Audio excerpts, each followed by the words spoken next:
अस्सलामुअलैकुम। खबरें चलेंगी लगातार मगर तेज रिशु पर नजर मगर दूसरे जाविये से। मैं हूं मरियम खान और आप देख रहे हैं पाकिस्तान नामा। यहाँ पर बात होगी पाकिस्तान के अवाम की।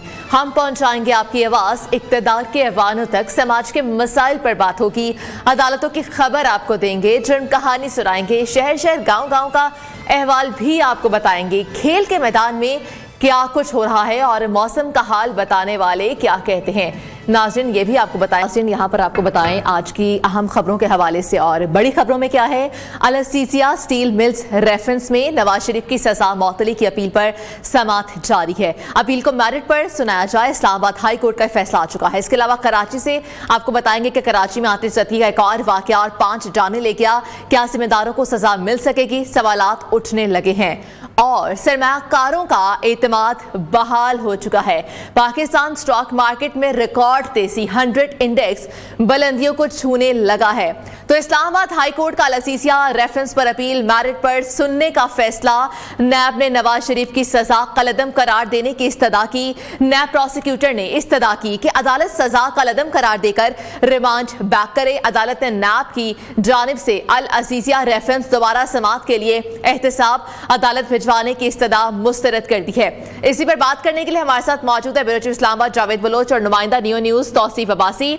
तो सबसे पहले आपको बताएं कि अदालत का जो है सजा कलअदम करार देने के हवाले से समाअत हुई। अल-अज़ीज़िया रेफरेंस दोबारा समाअत के लिए एहतसाब अदालत भिजवाने का फैसला मुस्तरद। इस्लामाबाद हाई कोर्ट का अल-अज़ीज़िया रेफरेंस पर अपील मेरिट पर सुनने का फैसला। और वकील की जानिब से कहा गया कि जो भी फैसला किया जाएगा हमें मंजूर होगा। नैब ने नवाज शरीफ की सजा कलअदम करार देने की इस्तदा की थी और अदालत सजा कलअदम करार देकर रिमांड बैक करे। नैब प्रोसिक्यूटर की जानिब से ऐसा कहना था और अल-अज़ीज़िया रेफरेंस दोबारा समाअत के लिए एहतसाब अदालत भिजवाने की इस्तदा मुस्तरद कर दी गई है। तौसीफ अब्बासी और जावेद बलोच हमारे साथ हैं। तौसीफ अब्बासी से बात करते हैं। तौसीफ, अल-अज़ीज़िया रेफरेंस जो केस है उसकी समाअत का आज का अहवाल बताइएगा। क्या रिमार्क्स दिए गए और क्या दलाइल दिए गए?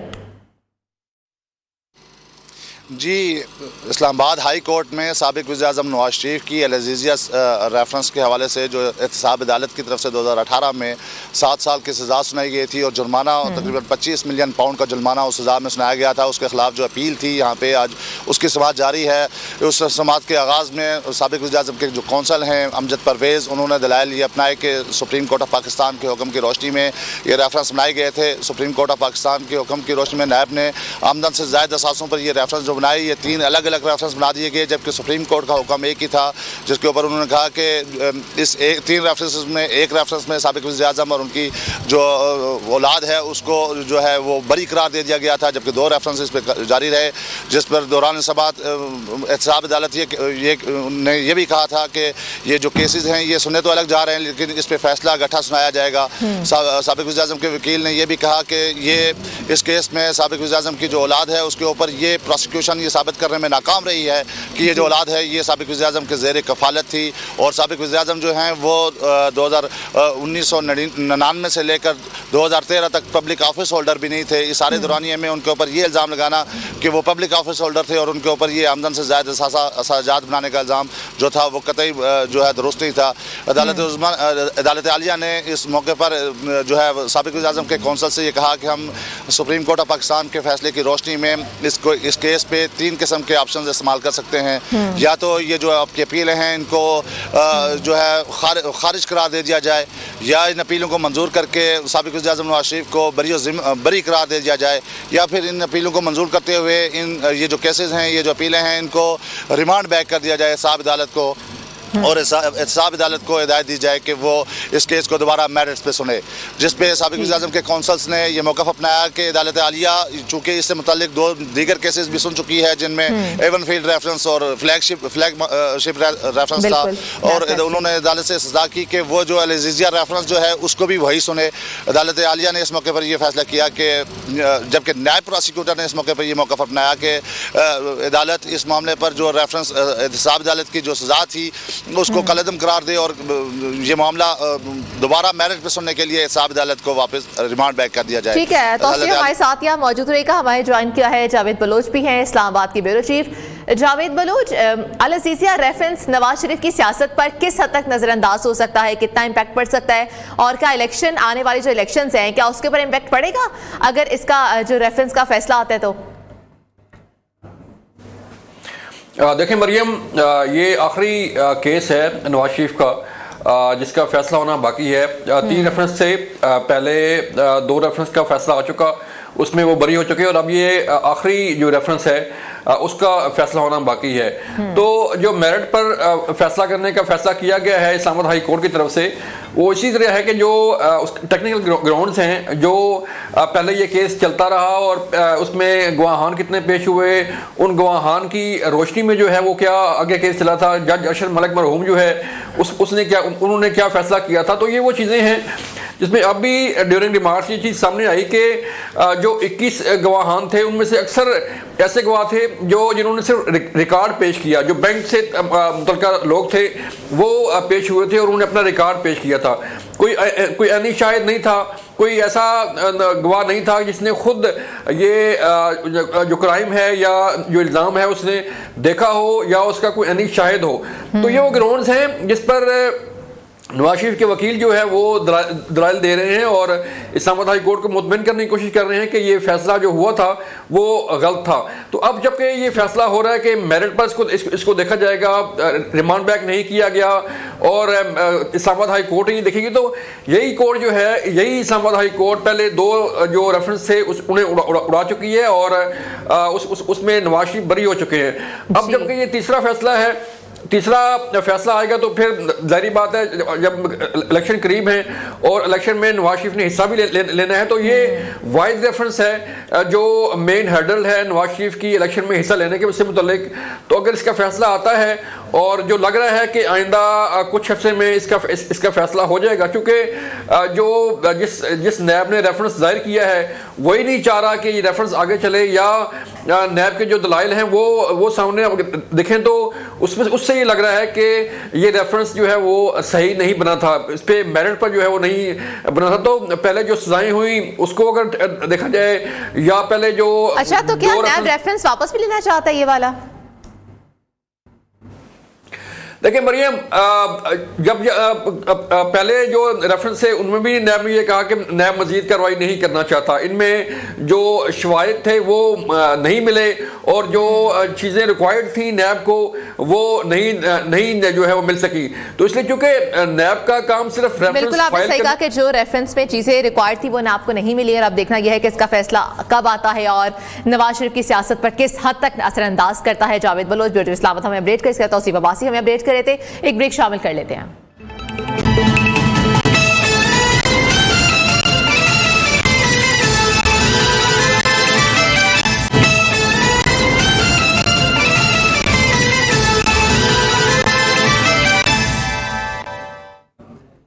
शहर कायद में आग लगने के वाकयात बढ़ने लगे हैं। आरजे शॉपिंग मॉल के बाद अर्शी सेंटर में शोलों ने तबाही मचा दी है। कराची में आतिश ज़दगी का एक और वाकया 5 जाने लेके आग ने हंसते बसते घर उजाड़ दिए।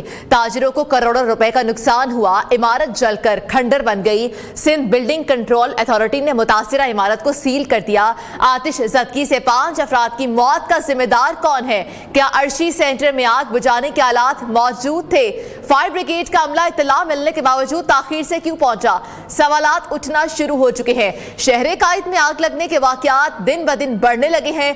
आरजे शॉपिंग मॉल के बाद अर्शी सेंटर में शोलों ने तबाही मचा दी है। कराची में आतिश ज़दगी का एक और वाकया जिसमें 5 जाने जाया हो गई, 5 जाने ले गया। ये वाकया आग ने हंसते बसते घरों को उजाड़ दिया। ताजिरों को करोड़ों रुपए का नुकसान पहुंचा। इमारत जलकर खाकसतर हो गई। Sindh Building Centre Control Authority ने मुतासिरा इमारत को सील कर दिया है। आतिश ज़दगी से 5 अफराद की मौत का जिम्मेदार कौन होगा? किसको इल्जाम दिया जाएगा? क्या अर्शी सेंटर में आग बुझाने के हालात मौजूद थे या नहीं मौजूद थे? पुलिस ताखीर से क्यों पहुंची? ये तमाम तर सवालात हैं जो कि जन्म लेना शुरू हो चुके हैं। नसीम आदिल से बात करते हैं, वहां पर मौजूद है और bureau chief Karachi H Khanzada भी हमारे साथ मौजूद है। नसीम आदिल से बात करते हैं। नसीम आदिल, बताइएगा इसकी जिम्मेदारी किसके सर पर आयद होगी? कौन इसकी जिम्मेदारी अपने सर पर लेगा? दिन ब दिन कराची में वाकयात बढ़ना शुरू हो गए आतिश ज़दगी के। देखें, इसकी अभी जिम्मेदारी किस पे आयद होती है ये तो अभी कंफर्म नहीं है, क्योंकि अभी जो दीगर जो सीएम सिंध थे उन्होंने इंक्वायरी का हुक्म दिया है, और अभी जो जिसमें अपना फायर ब्रिगेड का अमला इसमें यहाँ पे देर से पहुंचा था या दीगर अदालत देर से पहुंचे थे, अभी इसकी इंक्वायरी चल रही है। लेकिन जब हम यहाँ कल पहुंचे तो हमें लोगों ने बताया था कि फायर ब्रिगेड का अमला यहाँ पे ताखीर से पहुंचा था, 20 से 25 में लेट पहुंचा था और सिर्फ 2 गाड़ियाँ पहुंची थी। जब तक आग जो थी वो बड़े पैमाने पर फैल चुकी थी और उसने पूरी बिल्डिंग को अपनी लपेट में ले लिया था। लगभग यहाँ पे 74 के करीब जो फ्लैट हैं वो जल के खाकतर हुए हैं, 130 जो है वो दुकानें वो सब जल गई हैं, और लोग अपना जो लोग यहाँ पे मुकीम थे उनको यहाँ से निकाल लिया गया, रेस्क्यू कर लिया गया। आग तो बुझा दी गई है, कूलिंग अमल भी मुकम्मल हो गया है, लेकिन अभी तक इसके जो जिम्मेदार हैं उनका भी कंफर्म नहीं हो सकता। अच्छा नसीम आदिल, आप वहाँ पर बिल्डिंग के बाहर ही मौजूद हैं, ये बताइएगा कि अर्शी सेंटर में आग बुझाने के क्या हालात मौजूद थे वहाँ पर, और जो फायर ब्रिगेड का अमला था इतला मिलने के बावजूद ताखीर से क्यों पहुंचा, ये बताइएगा, और फायर ब्रिगेड हुकाम का इस हवाले से क्या मौकिफ है? देखिए, यहाँ पे आग बुझाने का कोई इंतजाम मौजूद नहीं था, और दूसरी तरफ अगर हम बात करें फायर ब्रिगेड की, उनका ये कहना है कि हमें आग की इत्तला 5:40 में मिली थी, और हम लोग 2 मिनट के बाद हमने अपने जो सराबकोट का स्टेशन है वहाँ से गाड़ियाँ मूव कर दी थी, लेकिन रास्ते में ट्रैफिक बहुत जाम था जिसकी वजह से हमें पहुँचने में ताखीर हुई थी। उसके बाद हमने मजीद जो 1 घंटे बाद यहाँ पे 18 के करीब फायर टेंडर अपने पूरे शहर से तलब किए, वो यहाँ पहुँचे, उसके बाद आग पर काबू पाया गया। जी ठीक है, वहां पर उनकी जानिब से ये कहना है फायर ब्रिगेड के अमले की जानिब से कि जैसे ही इत्तला मिली उसके फौरी 2 मिनट के बाद वहां से गाड़ियों को रवाना कर दिया गया, लेकिन उसके बाद सूरत हाल ये थी कि वहां पर ट्रैफिक काफी ज्यादा जैम थी। एएच खानजादा मौजूद है, हमारे bureau chief Karachi. AH Khanzada, RJ shopping mall में आग ने तबाही मचाई है, कितनी देर बाद आग को बुझाया गया, उसके बाद अर्शी सेंटर में आग लगने का वाकया रूनुमा हो गया, उसकी गफलत का कौन जिम्मेदार होगा?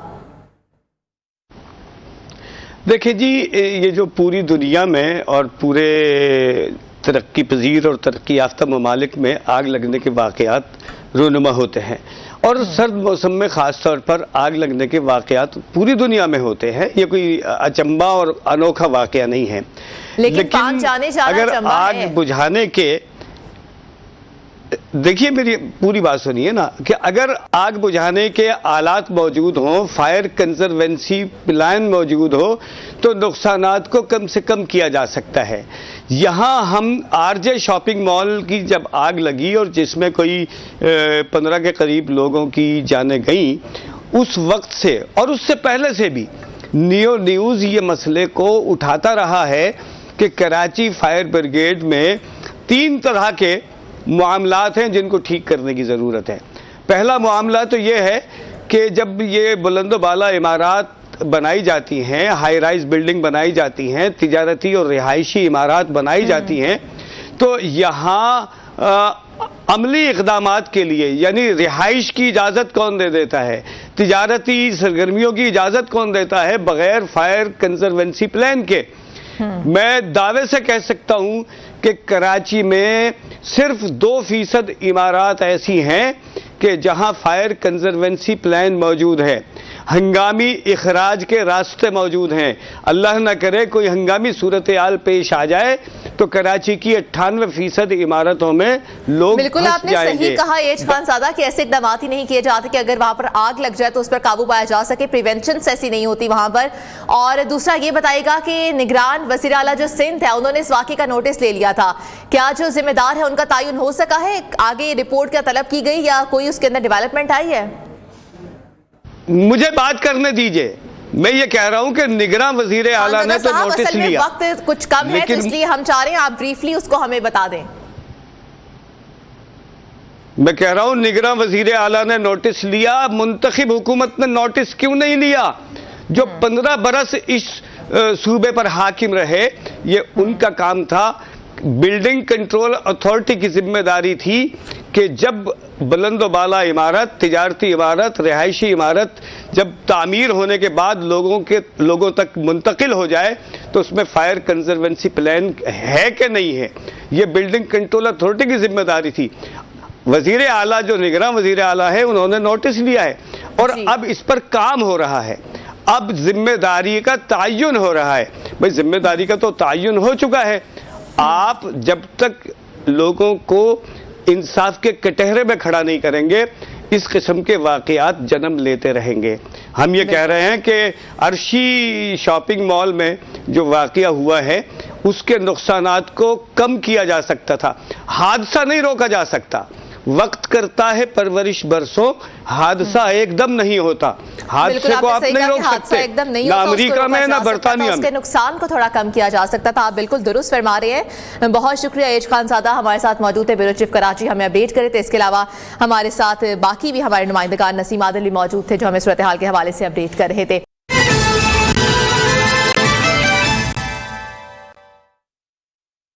Welcome back. अहम खबर शामिल करते हैं। बहावलपुर चिड़ियाघर में शेर के पिंजरे में शहरी की हलाकत का ये मामला है। शेर के हमले में जाँ भाग शख्स की शिनाख्त मोहम्मद बिलाल के नाम से हुई है। जाँ भाग होने वाला शख्स लाहौर का रिहायशी था और मोहम्मद बिलावल पुलिस का रिकॉर्ड याफ्ता भी निकला। शहरी का 3 मुकदमात पर लाहौर के मुख्तलिफ थानों में चालान भी हो चुका था। शहरी की शिनाख्त के हवाले से रिकॉर्ड बहावलपुर पुलिस से लाहौर पुलिस को भिजवा दिया था। आपको अपडेट करें, जाँ भाग होने वाले शख्स की शिनाख्त मोहम्मद बिलावल के नाम से हुई है। शहरी का 3 मुकदमात पर लाहौर के मुख्तलिफ थानों में चालान भी हो चुका था। इस हवाले से वजाहत बशीर हमारे साथ हैं बहावलपुर से, नियो के नुमाइंदे।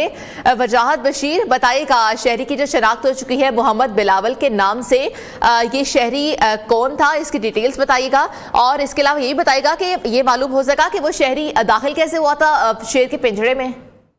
हाँ जी बिल्कुल, जो अफसोसनाक वाकया कल बहावलपुर के चिड़ियाघर के पिंजरे में पेश आया, उसके नतीजे में अब तक की पुलिस जो जिला इंतजामिया वो कंफर्म कर रही है हलाक होने वाले शख्स की शनाख्त मोहम्मद बिलावल वल्द मोहम्मद जावेद के नाम से हो चुकी है। जामबाग शहरी लाहौर का रिहायशी है और लाहौर के मुख्तलिफ थानों में 3 मुकदमात में चालान भी हो चुका है।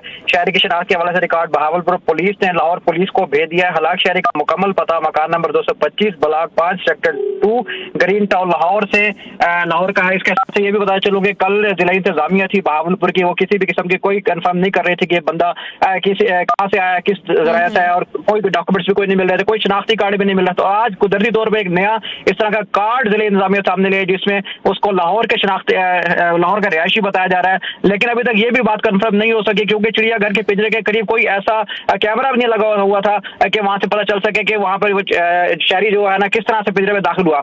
लेकिन कुछ जरा ये भी बता रहे हैं कि जो रिहायशी था लाहौर का मोहम्मद बिलावल, वो कुछ अर्सा कबल शेर ने 3 बच्चों को जन्म दिया था। वो एक बच्चे को चोरी करने की नीयत से वहां पर दाखिल हुआ, लेकिन अभी तक सही तरह से कंफर्मेशन नहीं आ रही। लेकिन पुलिस जो है बहावलपुर पुलिस और जिला इंतजाम ये कंफर्म कर गया है कि ये लाहौर का रिहायशी और मोहम्मद बिलावल इसका नाम है। लेकिन तमाम तहकीकाती इदारे इसको मजीद कंफर्म करने, मजीद तहकीकात होने के बाद मजीद मोहम्मद बिलावल नाम है, ये तो तस्दीक हो चुकी है। लेकिन अभी ये कुछ कहना कबल इस वक्त होगा कि क्या वो शेर के बच्चे चोरी करने की नीयत से गया था या किस तरीके से दाखिल हुआ था। इस हवाले से तहकीकात अभी जारी है। बहुत शुक्रिया अपडेट करने के लिए।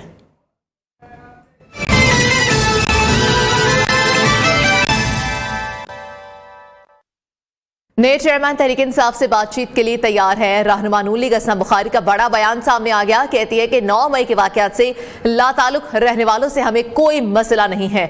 नून लीग के पास अपने तरक्याती मंसूबों का चूरन है जिसकी वजह से लोग नून लीग में शामिल हो रहे हैं।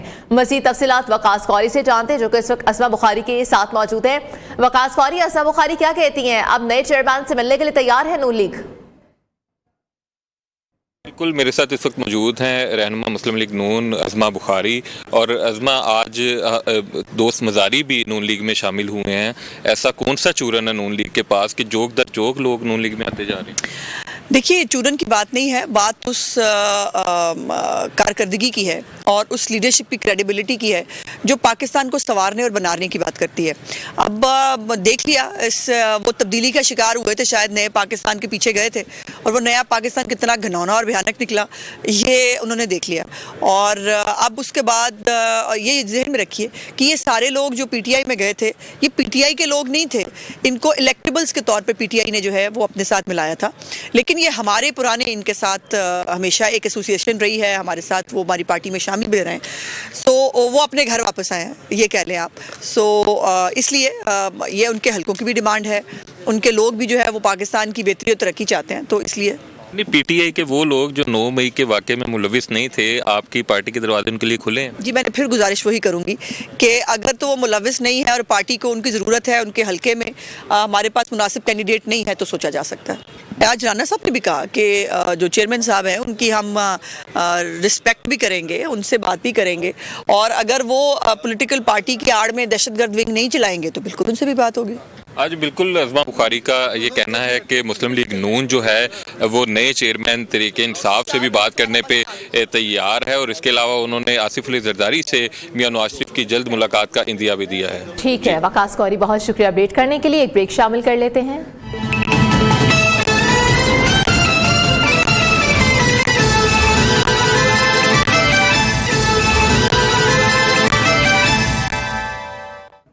तो लाहौर में स्मोक की छुट्टी ना हो सकी। एयर क्वालिटी इंडेक्स की बात की जाए तो 408 पर पहुंच गया। लाहौर दुनिया के आलूदा तरीन शहरों की फहरिस्त में सबसे पहले नंबर पर आ गया है। महकमे माहौलियात के मुताबिक बारिश के बाद लाहौर की फजा साफ हो सकेगी, लेकिन महकमे मौसमियात के मुताबिक रवां हफ्ते बारिश का कोई इम्कान नहीं है। बात कर लेते अब्दुल वहाब शाहिद से, लाहौर से नियो के नुमाइंदे हैं। अब्दुल वहाब शाहिद, बताइएगा क्या मस्तूई बारिश का कोई इंतजाम किया गया है या कोई और इकदाम किए गए हैं स्मोक के हवाले से? गुज़िश्ता रोज़ की निस्बत इस आज जो है वो लाहौर में एयर क्वालिटी इंडेक्स मज़ीद बढ़ चुका है। अगर बात करें तो लाहौर जो है वो आलूदा तरीन शहरों की फहरिस्त में जो है वो नंबर 1 पर दोबारा आ चुका है, और इस वक्त जो एयर क्वालिटी इंडेक्स है वो 408 रिकॉर्ड किया जा रहा है, जो कि मजमूई औसत एयर क्वालिटी इंडेक्स है। जबकि लाहौर के मुख्तलिफ स्टेशन की अगर बात करूँ तो मुख्तलिफ स्टेशन में जो है वो पंजाब इंजीनियरिंग सर्विस में 550 रिकॉर्ड किया जा रहा है, जबकि फास्ट यूनिवर्सिटी लाहौर स्टेशन जो है वहाँ पर 525, पोलो ग्राउंड कैंट में जो है वो 494, जबकि शाहराह कायद आज़म पर जो है वो 468, सैयद मुरातब अली रोड जो है वहाँ पर 444 एयर क्वालिटी इंडेक्स रिकॉर्ड किया जा रहा है। सूरज जो है वो अपने आबोताब के साथ चमकेगा, जबकि बारिश होगी तो लाहौर शहर के अंदर जो है वो स्मोक का खात्मा हो सकेगा। जब तक बारिश नहीं होगी तब तक जो है वो लाहौर से स्मोक की छुट्टी नहीं हो सकती, जबकि तिबी माहिरीन भी जो है वो लाहौरियों को एहतियाती तदाबीर अख्तियार करने की हिदायत जारी कर रहे हैं। मास्क का इस्तेमाल करें, आंखों को ढांप कर रखें और गैर जरूरी सफर से गुरेज करें। तफसील हमें अपडेट किया। पाकिस्तान नामा में एक ब्रेक शामिल करते, कहीं मत जाइएगा। Pakistan stock market express train पर सवार स्टॉक मार्केट में नई तारीख रकम हो गई। 100 इंडेक्स तारीख की बुलंद तरीन सतह पर बंद हुआ। इस हवाले से जानेंगे, लेकिन एक ब्रेक शामिल कर लेते हैं। ये क्या पूछ लिया इसने? ये क्या पूछ लिया इसने? ये क्या पूछ लिया इसने? आज का कड़क चैलेंज, कड़क चाय का कड़क दाम निकाल पाएगा एरियल? तो हो जाए मुकाबला। नया और पहले से बेहतर एरियल बनाए ज्यादा झाग, जो कपड़ों की तह से निकाले चाय जैसे कड़क दाग, सिर्फ एक धुलाई में।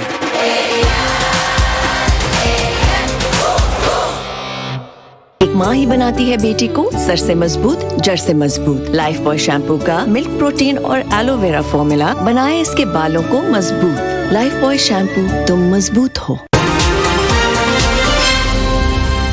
This transmission is brought to you by her cashless payment के लिए जैज़ कैश है ना।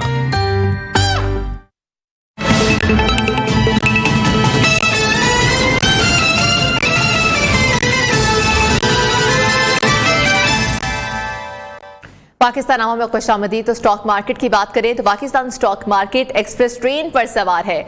स्टॉक मार्केट में नई तारीख रकम हो गई। 100 इंडेक्स से तारीख की बुलंद तरीन सतह पर पहुंच गया और मार्केट में 2.5 साल बाद 1.25 अरब से जायद का कारोबार हुआ है। 100 इंडेक्स 800 पॉइंट्स इजाफे से 64,718 पॉइंट्स पर बंद हुआ। इसी पर बात करते हैं, कराची से नुमाइंदा नियो हैं काशिफ मुनीर हमारे साथ। इसके अलावा हमारे साथ माहिर मईशत डॉक्टर खाकान नजीब भी मौजूद होंगे। अपने कॉरेस्पोंडेंट से पहले हम अपडेट्स से पराठे बढ़ रही है। आज कितना कारोबार हुआ, तफसील से बताइएगा। जी, पाकिस्तान स्टॉक मार्केट में आज भी जो है वो ज़बरदस्त जो है वो तेज़ी देखने में रही। आज स्टॉक मार्केट में जो मार्केट की क्लोजिंग है वो तो 800 पॉइंट इजाफे से जो है स्टॉक मार्केट बंद हुई है। तमाम आज इस मार्केट के अंदर जो है पहली दफ़ा देखने में आया है कि मार्केट ने एक ही दिन में 2 बार जो है वो 1000 पॉइंट की तेज़ी देखी। ये पहले जो है इस तरह मार्केट में इस तरह देखने में नहीं आया, और इस दफ़ा जो है वो 2000 पॉइंट देखने, यानी 1000 एक दफ़ा, फिर उसके बाद दोबारा 1000 पॉइंट बढ़ी। आखिर में थोड़ी सी प्रॉफिट टेकिंग देखने में आई, लेकिन ओवरऑल मार्केट में आज जो है वो ज़बरदस्त तेज़ी देखने में रही है और आज मजमूई तौर पर तकरीबन 1.25 अरब शेयर्स की जो है वो लेन देन हुई है। इसके अलावा अगर मैं आपको बताऊं कि आज वज़ीर आज़म पाकिस्तान भी जो है वो कराची में मौजूद हैं और स्टॉक मार्केट के हवाले से एक तकरीब मुनक्कद की जानी है जिसमें जो 25 बेहतरीन कंपनी है स्टॉक मार्केट के अंदर उनको जो है वो अवार्ड दिया जाएगा। ये वो कंपनी है जिन्होंने रवां साल जो है वो बेहतरीन कारकर्दगी दिखाई है, जो अपने प्रॉफिट्स में और अपने डिविडेंड्स में जो है वो बेहतरीन परफॉर्म किया है। तो इस हवाले से ये तकरीब जो है वो कराची में मुनक्कद की जा रही है और वज़ीर आज़म पाकिस्तान जो है वो इनको जो है वो इन 25 टॉप 25 कंपनीज़ को जो है अवार्ड देंगे। इसके अलावा कल वज़ीर आज़म जो है वो पाकिस्तान स्टॉक एक्सचेंज भी आएंगे। पहली बार जो है वो इस्लामिक बॉन्ड का इजरा किया जा रहा है, उस तकरीब में वो शिरकत करेंगे। ये जो बॉन्ड्स है ये डायरेक्ट जो है अब आवाम जो है वो स्टॉक ब्रोकर से ख़रीद सकेगी। पहले जो ये बॉन्ड्स हैं ये आवाम जो है बैंकों और मालियाती इदारों से लेते थे, तो हम अब जो है ये पहली दफ़ा इन बॉन्ड्स का इजरा किया जा रहा है। वज़ीर आज़म इसका इफ्तिताह करेंगे और आवाम जो है वो डायरेक्ट जो है ये बॉन्ड्स जो है वो स्टॉक ब्रोकर से खरीदेंगे और उम्मीद ये की जा रही है कि इस पर जो मुनाफा है वो 20 से 22% रखा गया है। तो ये तमाम वो सूरत हाल जिसमें स्टॉक मार्केट एक बेहतरीन परफॉर्म कर रही है, इन्वेस्टर्स आ रहे हैं, गैर मुल्की सरमायाकारी भी इसमें जो में भी इजाफा देखने में आ रहा है। तो ये तमाम सूरत हाल ऐसी है जिसमें स्टॉक मार्केट के अंदर अब जो है इस्लामिक बॉन्ड से भी उम्मीद की जा रही है कि स्टॉक मार्केट में मजीद जो आने वाले दिनों में जो है वो 100 इंडेक्स में मजीद इजाफा देखने में आएगा। जी ठीक है काशिफ मुनीर। डॉक्टर खाकान नजीब भी हमारे साथ मौजूद है, हमारे मर्शद डॉक्टर खाकान नजीब साहब। पाकिस्तान स्टॉक मार्केट में नए रिकॉर्ड बन रहे हैं, साल 2023 के इख्तिताम तक मुल्क की मैशत को आप कैसे देख रहे हैं? देखिए, पाकिस्तान की स्टॉक मार्केट में और पाकिस्तान की इंटरनेशनल बॉन्ड ये दोनों हैं, इन्होंने अच्छा परफॉर्म किया है। इनकी वजह अगर आप जाएं तो पाकिस्तान ने जब जुलाई में IMF का प्रोग्राम किया तो पाकिस्तान एक डिफॉल्ट सिचुएशन पर ये मार्केट ट्रेड कर रही थी। पाकिस्तान ने प्रोग्राम साइन किया, फिर 30 सितंबर का पहला रिव्यू हो गया। ये सबसे कलीदी वजह है कि उसके अंडर जो एडजस्टमेंट्स पाकिस्तान ने की हैं वो इंटरनेशनली भी और लोकल डोमेस्टिक जो हमारा इन्वेस्टर है उसको एक तक़वियत देती हैं कि पाकिस्तान थोड़ा सा रिफॉर्म की तरफ भी बढ़ रहा है और डिफॉल्ट के जो भी खदशात थे वो ख़त्म हो गए। ये तो कलीदी वजह। दूसरा आप ये देखिए कि पाकिस्तान में जो smuggling, hoarding, Afghan transit trade और सबसे बढ़ के डी-डॉलराइजेशन की एक जो एनफोर्समेंट एफर्ट हुई है एस्टैब्लिशमेंट के थ्रू, उसने एक तक़वियत दी है कि the administrative work that is required वो स्टेट जो है वो करना चाहती है। जब भी स्टेट ने इस तरह का काम करना चाहा है उन्होंने किया है। आई थिंक ये दो बड़ी वजह हैं। हिस्से सस्ते थे, मार्केट 40,000 की सतह पर डिफॉल्ट लेवल्स पर ट्रेड कर रही थी, कुछ प्रॉफिटेबिलिटी भी अच्छी आई है, बैंक्स की भी, फर्टिलाइजर्स की भी, पेट्रोलियम की भी। और जैसे जैसे इन्फ्लेशन की वजह से कीमतें बढ़ी, ऑफ कोर्स उसने रेवेन्यूज और प्रॉफिटेबिलिटी को बेहतर किया कंपनीज को।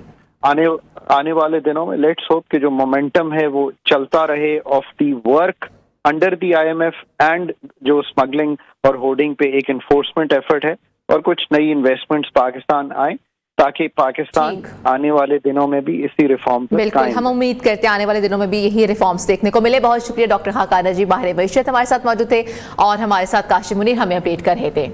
अहम खबर शामिल कर लेते हैं। अल-असीसिया स्टील मिल्स रेफरेंस में नवाज शरीफ की सजा के खिलाफ अपील की समाअत, अदालत ने केस की समाअत मंगल तक के लिए मुलतवी कर दी है। तो अहम खबर के हवाले से आपको अपडेट करें कि इसकी केस की समाअत मंगल तक मुलतवी कर दी गई है। अल-असीसिया रेफरेंस में अदालत ने केस की समाअत मंगल तक के लिए मुलतवी कर दी है। अहम खबर है अल-असीसिया स्टील मिल्स रेफरेंस में नवाज शरीफ की अपील के खिलाफ समाअत जारी थी जिसको मंगल तक के लिए मुलतवी कर दिया गया है। इस्लामाबाद हाई कोर्ट ने साबिक वज़ीर आज़म शहबाज शरीफ के खिलाफ अल-असीसिया रेफरेंस पर अपील मेरिट पर सुनने का फैसला भी किया है और अब इस समाअत को मंगल तक के लिए मुलतवी कर दिया है।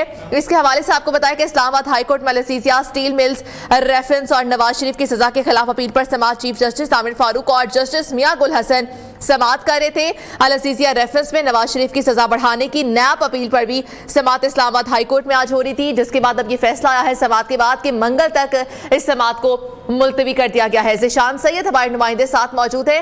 ज़िशान सैयद, समाअत को मंगल तक के लिए मुलतवी कर दिया गया है, क्या उम्मीद कर सकते हैं कि मंगल तक इसका फैसला आ जाएगा? मंगल को जो समाअत होगी उसमें फैसला दे दिया जाएगा? जी बिल्कुल, मंगल तक हतमी दलाइल जो है वो मुकम्मल हो जाएंगे, क्योंकि हमने देखा कि नैब की जानिब से जो 2 रेफरेंसेस थे उसमें उन्होंने हाथ खड़े कर दिए थे और आज भी नैब की जानिब से कहा गया कि एहतसाब अदालत का जो 2018 का फैसला था उसको कलअदम करार देकर रिमांड बैक करे, ताकि ये केस जो है दोबारा एहतसाब अदालत जाएगा और फिर दोबारा उसको सुना जाएगा। ताहम इस्लामाबाद हाई कोर्ट की जो डिवीजन बेंच है उन्होंने नैब की उस इस्तदा को मुस्तरद करते हुए ये फैसला किया कि हम इस केस को मेरिट के ऊपर सुन लेंगे।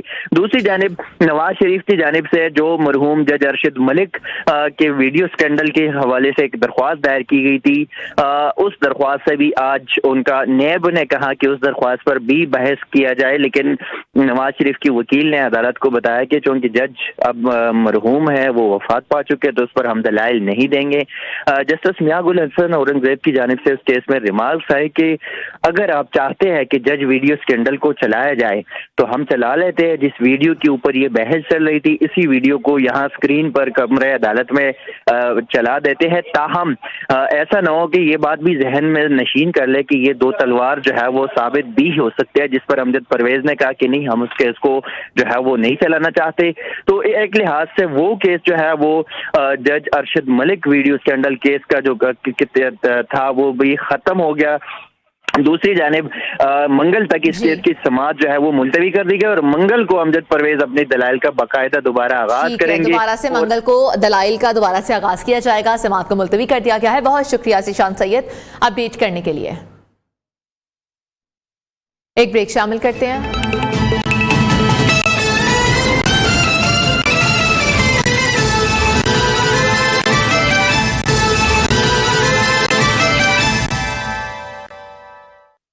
जुर्म दास्तान में खबर शामिल करें कि अवाम को तहफ़्फ़ुज़ देने वाले खुद गैर महफूज रावलपिंडी में चोरों ने पुलिस इंस्पेक्टर के घर का सफाया कर दिया। मिर्जा जबान के घर से चोर 1,60,000 रुपए नकदी लेकर फरार हो गए और नकदी के साथ साथ कीमती अशिया भी लूट ली गई। थाना सदर बैरूनी में वारदात का मुकदमा दर्ज कर लिया गया है। तफसीलात क्या है वो हम खालिद चौधरी से जानते हैं। न्यू के नुमाइंदे हमारे साथ मौजूद हैं। खालिद चौधरी, बताइएगा, ये शहरियों के जो रखवाले हैं, आवाम के रखवाले, वही लुट गए हैं, तो फिर अब कौन हिफाजत करेगा फिर उनकी? जी बिल्कुल, यकीनन ये एक बड़ा सवाल है कि शहरियों की हिफाजत कौन करेगा। ताहम चोरों ने आरपीओ ऑफिस में तैनात सीनियर पुलिस इंस्पेक्टर के घर का भी सफाया कर दिया है और इस चोरों की वारदात में 1,60,000 नकदी जबकि 2 लाख मालियत की 4 तलाई अंगूठियां भी ये चोर ले उड़े हैं। नामालूम चोरों ने वारदात अहले खाना की गैर मौजूदगी में 4 और 5 दिसंबर की दरमियानी शब की थी। थाना सदर बैरूनी ने पुलिस के हवाले से इस मुद्दत में मुकदमा दर्ज कर लिया। पहली बार देख रहे हैं कि एक पुलिस इंस्पेक्टर की मुद्दत में उसकी अपनी चोरी के हवाले से मुतलका थाना में मुकदमा दर्ज किया गया है। वाकया की तहकीकात के हवाले से आला पुलिस अफसरान ने भी नोटिस लिया है और उनकी कोशिश है कि जल्द से जल्द चोरों को पकड़कर इस वारदात को जो है मंतकी अंजाम तक पहुंचाया जा सके। और ताहम अगर मजमूई तौर पर बात करें तो जराइम की सूरत रावलपिंडी में काफ़ी नगुफ्ताबा है, जिसकी बिना पर आए रोज ये वारदातें होती हैं और पुलिस अपनी तरफ से बयानात भी जारी करते हैं। लेकिन आज एक पुलिस इंस्पेक्टर के हवाले से ये केस सामने आने के बाद अंदाजा किया जा सकता है कि रावलपिंडी में इस वक्त क्राइम की सूरत क्या है। बहुत शुक्रिया अपडेट करने के लिए। पंजाब पुलिस ने एक दिन में शहरियों को ड्राइविंग लाइसेंस फराहमी का रिकॉर्ड कायम कर दिया है। गुज़श्ता 5 रोज में मजमूई तौर पर 4,20,000 से ज्यादा शहरियों को ड्राइविंग लाइसेंस जारी कर दिए गए हैं। इस वक्त हमारे नुमाइंदे Shahid Rizvi additional IG traffic Punjab Mirza Farhan Baig के साथ मौजूद हैं। उनसे हम जानते हैं कि वो क्या कहते हैं। जी बताइएगा शाहिद रिजवी, क्या कहना है इनका? ये तो नया रिकॉर्ड कायम कर दिया है। ट्रैफिक पुलिस पंजाब की जानिब से जो है शहरियों को ड्राइविंग लाइसेंस बनाने की सहूलत का सिलसिला जो है वो जारी है। गुज़श्ता 5 रोज़ की अगर बात की जाए तो 4.25 लाख से ज़ायद जो है ड्राइविंग लाइसेंस जारी किए गए हैं, जिसमें लाहौर में एक बड़ी तादाद में शहरियों ने ड्राइविंग लाइसेंस बनवाए हैं। मेरे साथ इस वक्त additional IG traffic Punjab Mirza Farhan Baig मौजूद हैं। हम इनसे जानेंगे शहरियों को सहूलत फराहम की जा रही है, शहरियों के शिकवे भी हैं, तो सर बताइएगा क्या कहेंगे आप? जी बहुत शुक्रिया। सहूलत की बात दुरुस्त है, लेकिन मैं पहले शिकवों की बात करता हूँ। और जो शिकवे हैं वो किसी हद तक इस वजह से हैं कि जी अब हमारे जो ड्राइविंग सेंटर्स थे जो कल तक खाली पड़े होते थे, एकदम उन पर बहुत रश होने लग पड़े। सो मैं पब्लिक के लिए ये पैगाम है कि आप ये चूँकि जो फैसिलिटीज़ 24 घंटे की हैं, अगर आप देखें कि उस टाइम पर वहाँ ऑलरेडी काफ़ी रश है, तो आप किसी वक्त भी आ सकते हैं, आप रात को भी आ सकते हैं, आप शाम में भी आ सकते हैं। सो अपनी कन्वीनियंस के मुताबिक कीजिए। सर आखिरी सवाल मेरा आपसे ये है कि शहरी ये भी कहते हैं कि उनके पास ड्राइविंग लर्नर लाइसेंस है, वैलिड भी है, फिर भी चालान हो रहे हैं, क्या ये दुरुस्त है? जी, वो पे अगर उसके पास ड्राइविंग लाइसेंस है और लर्नर मौजूद है तो चालान लाइसेंस ना होने की वजह से तो नहीं होगा, लेकिन किसी और वायलेशन की वजह से ज़रूर हो सकता है। जी बिल्कुल, एडिशनल आईजी कहते हैं कि ड्राइवर के पास जो है लर्नर लाइसेंस है तो चालान नहीं होगा। उनका कहना है कि रात के औकात में भी उनकी टीमें जो हैं तमाम सेंटर्स पे मौजूद हैं। अगर किसी सेंटर पे जो है कोई ख़राबी आती है सिस्टम में या लिंक डाउन होता है तो उसको फौरी तौर पर ठीक किया जा रहा है। जी ठीक है शाहिद यूसी, बहुत शुक्रिया। लाहौर ट्रैफिक पुलिस हुकाम के दावे तो एक तरफ, जबकि ड्राइविंग लाइसेंस बनवाने के लिए शहरी ख्वार होने लगे हैं। लिबर्टी मार्केट में पुलिस खिदमत मरकज का लिंक डाउन हो गया है, शहरियों की लंबी कतारें लग गई हैं। मजीद तफसीलात लाहौर से अपने नुमाइंदे बिलाल मिर्जा से जानते हैं। बिलाल मिर्जा, बताइएगा, रश की वजह से सर्वर डाउन हो गया या कोई और वजह है? गैर लाइसेंस के ड्राइवर्स के खिलाफ जो ट्रैफिक पुलिस का जो क्रैकडाउन जारी है और मुख्तलिफ मराकज़ पर बड़ी तादाद में शहरी लाइसेंस के असूल के लिए यहाँ पर लाइनें लगी हुई। अगर मैं इस वक्त बात करूँ तो मैं लिबर्टी पुलिस खिदमत मरकज़ पर मौजूद हूँ। यहाँ पर बड़ी तादाद के अंदर लोग मौजूद हैं और उनका ये शिकवा किया जा रहा है कि सुबह से यहाँ पर मौजूद है, लिंक डाउन होने की वजह से उनकी बारी नहीं आ रही और लोग अपना घंटों बारी का इंतजार कर रहे हैं। उसके बावजूद भी जो इनकी बारी नहीं आ रही, यहाँ पर लोगों ने अपना सारा दिन तो यहाँ पर गुजार लिया, उसके बावजूद यहाँ पर उनकी बारी नहीं आ रही। कहा जा रहा है कि लिंक डाउन है। मेरे साथ शहरी मौजूद भी हैं जो लाइसेंस के असूल के लिए यहाँ पर आए हुए हैं, उनसे भी जानते हैं क्या कहना चाहेंगे। जी, कब से आए हुए हैं, क्या कह रहे हैं? जी भी कल आया था 2 बजे, तो वो कह रहे थे कि जी 500 हुआ नंबर, 400, 2200 नंबर था। रात को 12 बजे मैं वैसे ही लौट गया। आज सुबह का लिया भाई 11 बजे का टोकन, अभी तक वो कह रहे हैं कि लिंक डाउन जा रहा है, लिंक डाउन जा रहा है। बस यही कह रहे हैं, देख लें आपके सामने ही है, बाकी सारी वाम आपके सामने ही खड़ी है। बिल्कुल, उनका कहना है कि वो कल भी यहाँ पर लाइसेंस बनवाने के लिए आए थे और यहाँ पर रात 12 बजे तक उन्होंने अपनी बारी का इंतजार किया, लेकिन उनको ये बात कही गई कि लिंक डाउन है, जैसे ही बहाल होगा उनको उनका काम हो जाएगा। लेकिन आज भी उन्होंने अपना सारा दिन यहाँ पर गुजारा। दूसरी जानब अगर बात की जाए तो ट्रैफिक पुलिस शहरियों को पकड़कर जो उनके लाइसेंस करने का, लाइसेंस के बगैर जो ड्राइवर हैं उनके खिलाफ क्रैकडाउन का सिलसिला जारी है। जबकि जब शहरी लाइसेंस बनवाने के लिए यहाँ खिदमत मराकज में आ रहे हैं तो पुलिस की जानब से ये कहा जा रहा है कि लिंक डाउन है, जिसकी वजह से लाइसेंस मिर्जा, बहुत शुक्रिया अपडेट करने के लिए। ट्रैफिक के बढ़ते मसाइल, क्या ड्राइविंग लाइसेंस ही इसका हल है? अवाम का कहना है कि ट्रैफिक लाइसेंस बनाने के लिए लंबी कतारों ने परेशानी में मुब्तला कर रखा है और दूसरी जानिब ट्रैफिक सिग्नल खराब हैं, कई घंटों ट्रैफिक जाम रहना मामूल बन चुका है। निगरान पंजाब हुकूमत इन तमाम तर मसाइल का हल भी निकाले।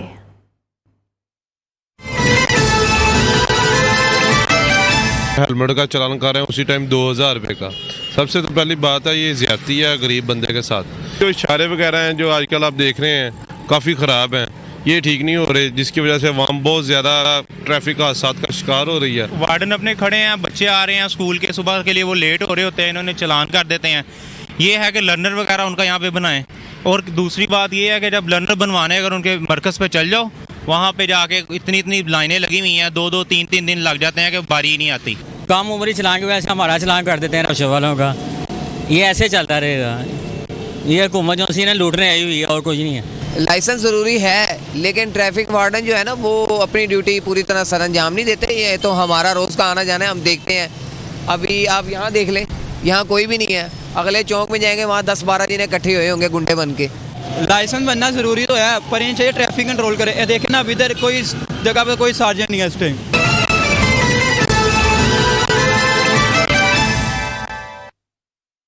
यहाँ पर एक ब्रेक शामिल करते हैं।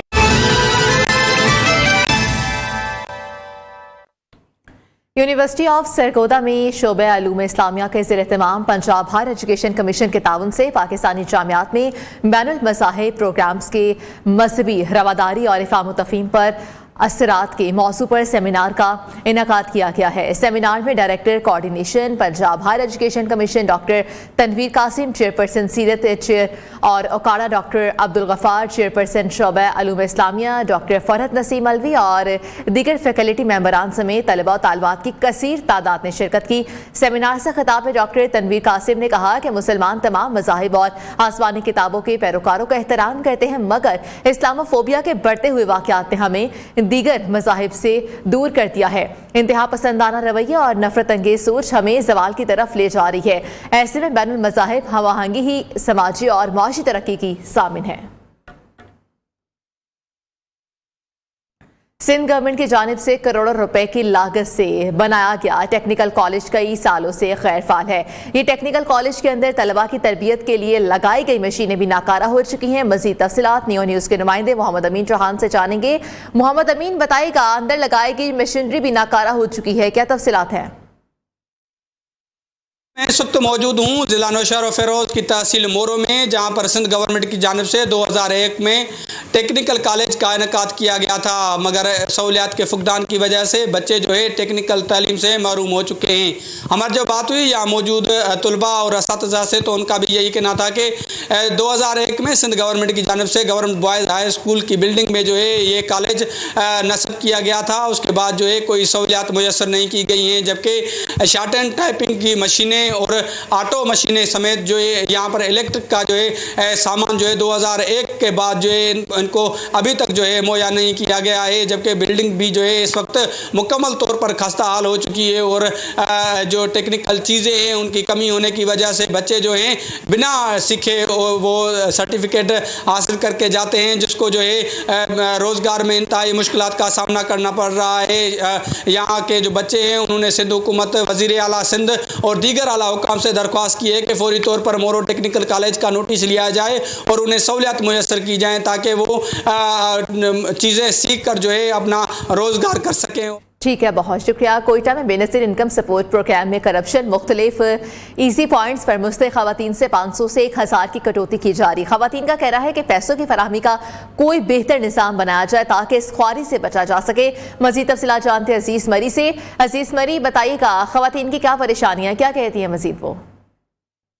जी, इस वक्त मैं मौजूद हूँ और जिन्ना रोड पे एक इजी शॉप के सामने, जहाँ पे आप देख रहे हैं, जहाँ पे खवातीन कतारों की तादाद में खड़ी हुई हैं। ये बेनज़ीर स्पोर्ट कार्ड जो इनको जो है मिला हुआ है, तो ये जो है कार्ड जो है वो खासकर उन बेवा और मिस्किन खवातीन के लिए जिनमें जो है हर 3 माह के बाद जो है पैसे आते हैं। लेकिन यहाँ का जो अलमिया ये है, यहाँ पे जो खवातीन घरेलू काम काज जो छोड़कर अपने शीरख्वार बच्चों के साथ भी यहाँ पे कतारों में खड़ी होती हैं। 6 बजे सुबह से आकर इनकी कतारें लगना शुरू हो जाती हैं। लेकिन ये जो इजी शॉप वाले हैं तो इनसे 500 से 1000 रुपए की कटौती भी करते हैं। इसके अलावा वो जो है इनका ये इल्ज़ाम लगाते हैं कि इनकी जो फिंगरप्रिंट है, जब वो वहाँ लगाने के लिए जाते हैं तो ये कहते हैं कि आपका फिंगर जो काम नहीं कराए, इससे जल्दी वो पैसे भी हज़म हो जाते हैं। लगाने के लिए वहाँ पर खवातीन जाती है, उसमें भी दुश्वारी का सामना होता है। बहुत शुक्रिया अपडेट करने के लिए। यहाँ पर एक ब्रेक शामिल करते हैं।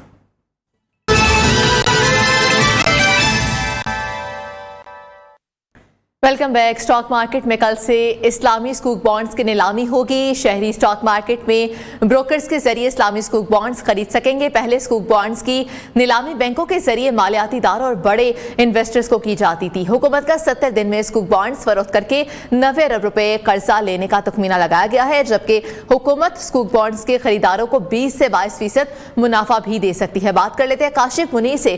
काशिफ मुनीर, अब ये नया सिस्टम है, स्कूक बॉन्ड्स की नीलामी होगी, क्या तफसीलात है? देखिए जी, पाकिस्तान स्टॉक मार्केट में पहली दफा जो है वो कल से इस्लामिक सकूक बॉन्ड की जो है वो नीलामी होगी। इस हवाले से बाकायदा जो है वो नोटिस जारी कर दिया गया है। ये ऑक्शन होगा, आवाम जो है वो स्टॉक मार्केट से डायरेक्ट जो है ब्रोकर के जरिए जो है वो इस्लामिक बॉन्ड खरीद सकेंगे। और पहले ही जो इस्लामिक सकूक बॉन्ड जो होते थे ये मालियाती इदारे या बड़े इन्वेस्टर हाउसेज के जरिए जिनकी फरोख्त होती थी।